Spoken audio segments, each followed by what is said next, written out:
This is Olivia. Though she has yet to greet the outside world, she already completed an amazing journey.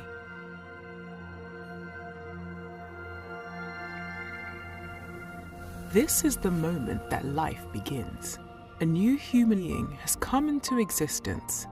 At fertilization, her gender, ethnicity, hair color, eye color, and countless traits are already determined. She begins to implant in the uterus about 1 week after fertilization. Her cells organize into what we call an embryo. At 3 weeks and 1 day, just 22 days after fertilization, Olivia's heartbeat can be detected.